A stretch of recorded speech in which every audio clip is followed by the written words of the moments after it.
Friend, BPSC का previous year आपके लिए संजीवनी बूटी है, क्योंकि जितने भी क्वेश्चन आपको पूछे गए हैं वह सब अधिकतर प्रीवियस ईयर से ही पूछे गया है। और हम लोग अभी देखेंगे भारतीय राज व्यवस्था, पॉलिटी का सब्जेक्ट देखेंगे और प्रीवियस पेपर देखेंगे। आपको 3 बात का याद रखना होगा, ध्यान में रखना होगा। सबसे पहले जो आप सेट मारते हैं वह बहुत ही गलत करते हैं, क्योंकि जितने भी आप सेट मारिए वह प्रीवियस ईयर का मारिए, पीपीएससी का हो, प्रीवियस ईयर का हो, यूपीएससी का हो, ये सब का आप सेट मारिए। और सेकंड आपका एनसीईआरटी बुक बहुत ही इंपॉर्टेंट आपके लिए हो जाता है, क्योंकि इसी से आपका क्वेश्चन दिया होता है। और एससीईआरटी बुक, क्योंकि बिहार में आप एग्ज़ाम दे रहे हैं तो एससीईआरटी जो बुक को आपको फॉलो करना ही होगा, क्योंकि जितने भी आपका एग्ज़ाम में पूछा गया था 1 to 5 में, आपको खास करके 1 to 5 में आपका जो पूछा गया था साइंस का, वह आपका 17 मार्क्स का पूछा गया था, जिसमें 13 मार्क्स का आपका एससीईआरटी बुक जो 10 का एससीईआरटी बुक होता है उससे ही पूछा गया था। यह हमने वीडियो बना के रख दिया है प्लेयर लिस्ट में, आप वहां से देख सकते हैं। तो एससीईआरटी का जो 9-10 का आपका एग्ज़ाम लिया गया था, उसमें आपको बीपीएससी का जितने भी प्रीवियस ईयर हैं वह 40 मार्क्स में आपको पूछा गया था। और जो 11 और 12 है, ये भी आपका बीपीएससी का प्रीवियस पेपर से ही कुछ ना कुछ यहाँ पे आया हुआ है। तो आपको 9-10 और 11-12 है, यह आपका बीपीएससी का प्रीवियस पेपर है। और अभी जो आप लोग देखेंगे पेपर जो देंगे 6 to 8 का, वो भी आपको मिलता जुलता जिस तरह से 1 to 5 का एग्ज़ाम लिया है उसी तरह से आपको लिया जाएगा इस बार भी एग्ज़ाम 6 to 8 का। ठीक है, तो आप देखिए भारतीय राज्य व्यवस्था पॉलिटी का सबसे पहला क्वेश्चन है कि संविधान को 26 जनवरी के दिन लागू करने का निर्णय इसीलिए किया गया क्योंकि, ये ऑप्शन आपका दिया है, कांग्रेस ने इस तिथि को 1930 में स्वतंत्रता दिवस के रूप में मनाया था। बी ऑप्शन है, इस तिथि को 1942 में भारत छोड़ो आंदोलन प्रारंभ किया गया था। सी ऑप्शन है, यह शुभ दिन था। डी ऑप्शन है, उपयुक्त में से कोई नहीं। तो इसका जो ऑप्शन है, फर्स्ट का जो ऑप्शन दिया गया है उसके अनुसार हमारा ए ऑप्शन सही होगा। ठीक है, आपका ए ऑप्शन सही होगा कि कांग्रेस ने इस तिथि को 1930 में स्वतंत्रता दिवस के रूप में मनाया गया था। अगला क्वेश्चन है कि भारतीय संविधान में शामिल है, क्या क्या शामिल है कि 395 अनुच्छेद 22 भाग 12 सूचियाँ। बी ऑप्शन है 371 अनुच्छेद 21 भाग 11 सूचियाँ। सी ऑप्शन है 372 अनुच्छेद 20 भाग और 7 अनुसूचियाँ। और डी ऑप्शन 381 अनुच्छेद 23 आपका है भाग और 8 सूचियाँ। तो आपका कौन सा यहाँ पे ऑप्शन सही होगा? तो ये ऑप्शन सही है। 395 अनुच्छेद हैं, 22 आपका भाग है एवं 12 सूचियाँ हैं। अगला है कि भारतीय संविधान में है तो कितना है, यहाँ पे पूछा गया है कि संविधान में कितना अनुच्छेद आर्टिकल है। ठीक है, तो इसका जो ऑप्शन दिया गया है कि ए ऑप्शन है 300 आर्टिकल अनुच्छेद है, बी ऑप्शन है 350 आर्टिकल अनुच्छेद है और सी ऑप्शन है 400 से अधिक आर्टिकल अनुच्छेद है और डी ऑप्शन है आपका 500 से अधिक आर्टिकल और अनुच्छेद है। तो यह ऑप्शन जो है हमारा सी ऑप्शन सही होता है। ठीक है, मीन्स 400 से अधिक आर्टिकल या अनुच्छेद है। अगला क्वेश्चन है कि भारत के संविधान में वर्तमान में शामिल है। ठीक है, 295 धाराएं हैं, बी ऑप्शन है 444 धाराएं हैं, सी ऑप्शन है 259 धाराएं हैं और डी ऑप्शन है 301 धाराएं। तो इसका जो ऑप्शन दिया गया है वह स्टार दिया गया, मीन्स इसका मतलब इनमें से कोई ऑप्शन नहीं है। ठीक है, अगला क्वेश्चन है कि मिलान करें। मिलान आपको करना है कि कौन सा आपका किस में आएगा। ठीक है, तो संघीय सूची में कितना प्रविष्टियां हैं, तो आपका संघीय सूची में 97 प्रविष्टियां हैं। उसके बाद है राज्य सूची में कितना प्रविष्टियां हैं, तो 66 प्रविष्टियां हैं और समवर्त सूची में 47 प्रविष्टियां हैं। तो हमारा बी ऑप्शन सही होगा। ठीक है, ए आपका है, फिर उसके बाद है सी आपका है, उसके बाद बी आपका है। ठीक है, अब अगला क्वेश्चन देखते हैं कि निम्न शब्दों पर विचार करें। ए ऑप्शन है समाजवादी, बी ऑप्शन है प्रजातांत्रिक, सी ऑप्शन है सार्वभौमिक और डी ऑप्शन है धर्मनिरपेक्ष। इसका जो आंसर है वह हमारा ए ऑप्शन है CADB। ठीक है, सी आपका है, इसको सजाना था। ठीक है, सी है, उसके बाद ए है, उसके बाद डी है, उसके बाद है आपका बी है। अब अगला क्वेश्चन है कि भारत का संविधान किसके द्वारा ग्रहण किया गया। ए ऑप्शन है गवर्नर जनरल, बी ऑप्शन है ब्रिटिश सरकार, सी ऑप्शन है संविधान सभा, डी ऑप्शन है भारत का संसद और ई ऑप्शन उपयुक्त में से कोई नहीं, उपयुक्त में से एक से अधिक। तो इसका जो ऑप्शन के अनुसार हमारा सी ऑप्शन सही है, संविधान सभा। ठीक है, भारत का संविधान किसके द्वारा ग्रहण किया? तो संविधान सभा के द्वारा ग्रहण किया गया।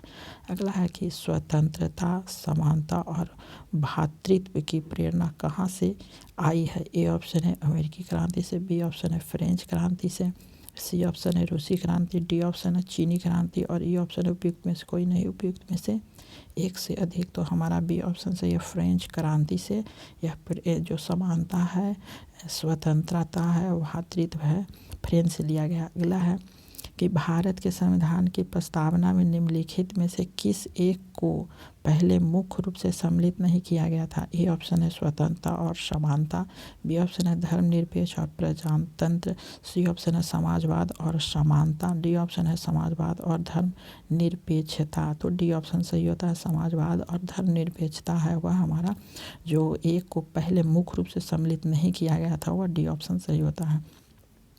अगला है कि निम्नलिखित में से कौन सा भारतवर्ष को एक धर्मनिरपेक्ष राज्य के रूप में वर्णित करता है? ए ऑप्शन है मौलिक अधिकार, बी ऑप्शन है 9वीं सूची, सी ऑप्शन है मौलिक कर्तव्य और डी ऑप्शन है संविधान की प्रस्तावना।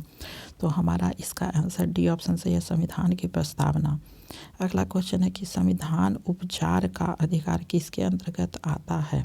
ए ऑप्शन है मौलिक अधिकार, बी ऑप्शन है कानूनी अधिकार, सी ऑप्शन है संवैधानिक अधिकार, डी ऑप्शन है प्राकृतिक अधिकार और ई ऑप्शन है उपयुक्त में से कोई नहीं, उपयुक्त में से एक से अधिक। तो हमारा ई ऑप्शन सही होता है। ठीक है, इसमें मौलिक अधिकार भी आता है और यहाँ संवैधानिक अधिकार भी आता है, तो इसीलिए एक से ज़्यादा हो गया। अगला क्वेश्चन है कि भारत के संविधान का कौन सा अनुच्छेद देवनागरी लिपि में हिंदी को संघ के सरकारी भाषा के रूप में मान्यता देता है? ए ऑप्शन है 341, बी ऑप्शन है 342, सी ऑप्शन 343 और डी ऑप्शन है 346 और ये ऑप्शन है उपयुक्त में से कोई नहीं, उपयुक्त में से एक से अधिक। तो हमारा सी ऑप्शन सही है 343।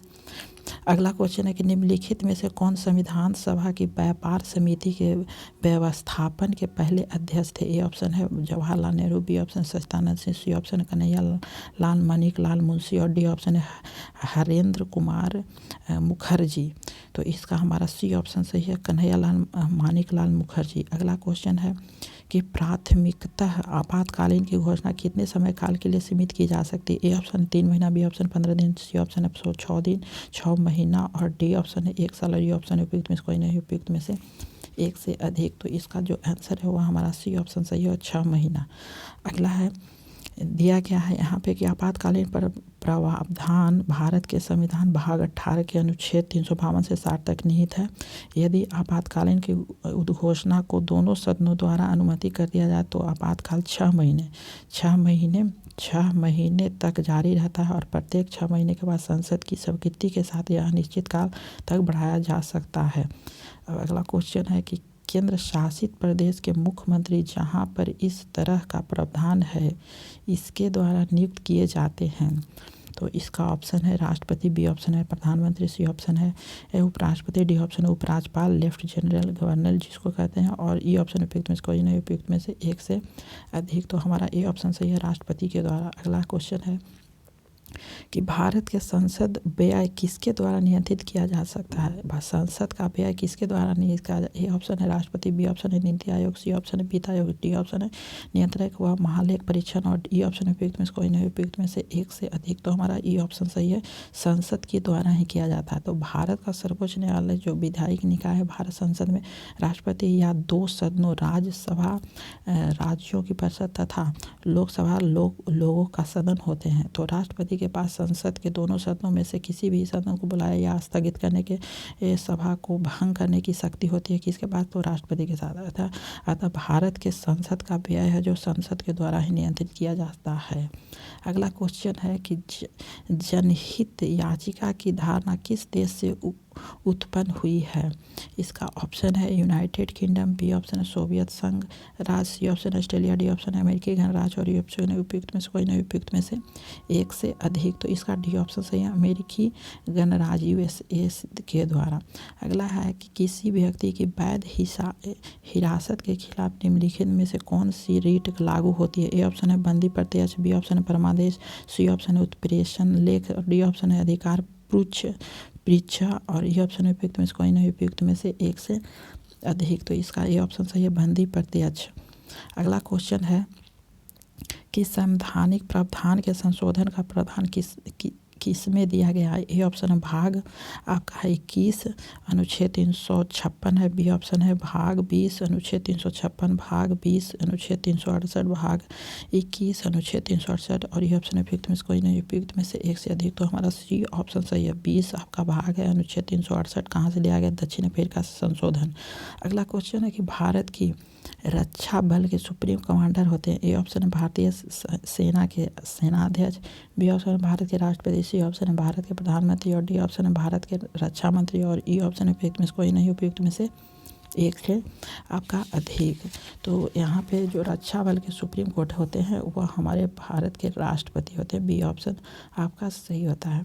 अगला क्वेश्चन है कि भारतीय संविधान की प्रस्तावना में समाजवादी शब्द किस संशोधन के तहत जोड़ा गया है? जो भी जोड़ा गया है वह ए ऑप्शन है 42वां संशोधन में, बी ऑप्शन 44वां संशोधन, सी ऑप्शन 46वां संशोधन और डी ऑप्शन है 74वां संशोधन और ये ऑप्शन है उपयुक्त में से कोई नहीं है और उपयुक्त में से अधिक। तो जोड़ना है तो 42वां, ठीक है, तो ए ऑप्शन सही होगा। जोड़ना है तो 42वां और हटाना है तो आपका 44वां हो जाएगा।